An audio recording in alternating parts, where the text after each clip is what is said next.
మెదక్ జిల్లా రామాయంపేట మండల కేంద్రంలో టీపీసీసీ రాష్ట్ర ప్రధాన కార్యదర్శి చౌదరి సుప్రభాతరావు మీడియా సమావేశం నిర్వహించి మాట్లాడుతూ రామాయంపేట బీఆర్ఎస్ అధ్యక్షులు బెజవాడ నాగరాజుపై పెట్రోల్ దాడిని ఆయన తీవ్రంగా ఖండించారు. కాంగ్రెస్ పార్టీకి బీఆర్ఎస్ నాయకుడిపై జరిగిన దాడికి ఎలాంటి సంబంధం లేదని, పెట్రోల్తో దాడి చేసిన పోచమల గణేష్ ఇటీవల కాంగ్రెస్ పార్టీలో చేరారని, గత 10 సంవత్సరాలుగా బీఆర్ఎస్ కార్యకర్త ఆయన పనిచేశారని వారు తెలిపారు. రియల్ ఎస్టేట్ వ్యాపారంలో డబ్బుల విషయమై జరిగిన దాడిని కాంగ్రెస్ పార్టీ దాడి అంటూ మాజీ మంత్రి హరీష్ రావు, కంటారెడ్డి తిరుపతి రెడ్డి చేసిన వ్యాఖ్యలను ఆయన తీవ్రంగా ఖండించారు. నమస్కారం. నిన్న రామాయంపేట పట్టణంలో పెద్దమ్మ గుడి వద్ద టీఆర్ఎస్ పట్టణ అధ్యక్షుడు బెజవాడ నాగరాజు గారికి మరియు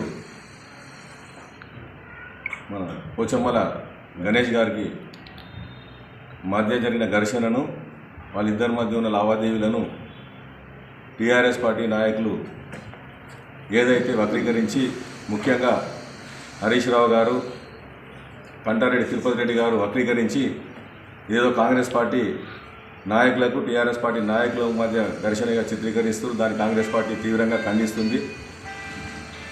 ముఖ్యంగా గత 10 సంవత్సరాలుగా టీఆర్ఎస్ పార్టీ అధికారంలో ఉన్నప్పుడు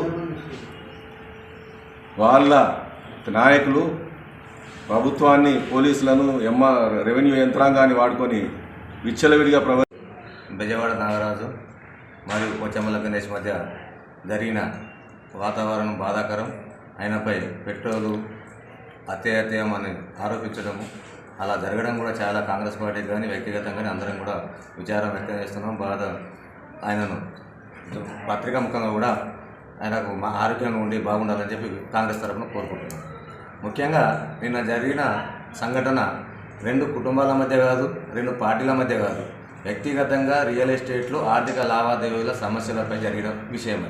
దానికి ఆ సమస్యను పరిష్కరించమని అదే బెజవాడ నాగరాజు మన కాంగ్రెస్ కార్యకర్తలను కోరితే దాదాపు అక్కడ ఉన్న 10 నుంచి 15 మంది కార్యకర్తలు ఆ సమస్యను పరిష్కరించడం కోసమే అక్కడికి పెద్దమ్మ గుడి కాడికి వెళ్ళడం జరిగింది. అనుకోకుండా ఆ గణేష్కి ఏమైంది, ఎందుకు జరిగింది, ఏ ఒత్తిడి ప్రభావం జరిగింది, ఎంత మానసిక ఒత్తిడికి గురైపోయడో మనకు తెలియదు. కానీ ఆ ఒత్తిడితోటి మరి వాళ్ళ ఆయన సమస్య ఏంది, ఆయన బాధ ఏంది అనేది కౌన్సిలింగ్ ఇచ్చి తనను బాధను, తన సమస్యను పరిష్కరించినట్టయితే వాళ్ళ 2 కుటుంబాలు బాగుంటాయి. ముందు జాగ్రత్తగా చెప్తున్నా, మరి ప్రజలందరూ బాగుంటారు. ఇది సమస్యని రాజకీయ నాయకులు కానీ లేకపోతే సిఐఎస్ఐ కానీ కూడా మేమైతే రిమైండ్ చేసేసినాం, అతను వెళ్ళిపోయింది, ఇక మా బాధ్యత తీరిపోయింది అనుకోకుండా ఇప్పుడు మాట్లాడుతున్న కంటారెడ్డి తిరుపతి రెడ్డి గారు కానీ హరీష్ రావు గారు దమ్ముంటే రండి. ఆయన స్టేషన్ నుంచి జైలు నుంచి వచ్చిన తర్వాత జైలుకు రిమైండ్ చేసిరంటారు కాబట్టి బెల్ మీద వచ్చిన తర్వాత రామాయంపేట పెద్దలు ఉంటారు, మీరు రండి. ఆయన సమస్య ఏందో, ఆయన బాధ ఏందో, ఆయన ఎందుకు పెట్రోల్ ఒక వ్యక్తి చనిపోవడానికి కారణం ఎంత బాధ అయితే మనిషి చనిపోతాడు. ఒక మనిషిని చంపాలంటే ఆయనకి ఇంత బాధ కలిగితే చనిపోతాడు. ఆయన బాధ ఏంది, ఆయనకు టార్చర్ పెడుతున్నది ఏంది, ఆయన ఉద్దేశం తెలుసుకొని ఆ సమస్యను పరిష్కరిస్తేనే.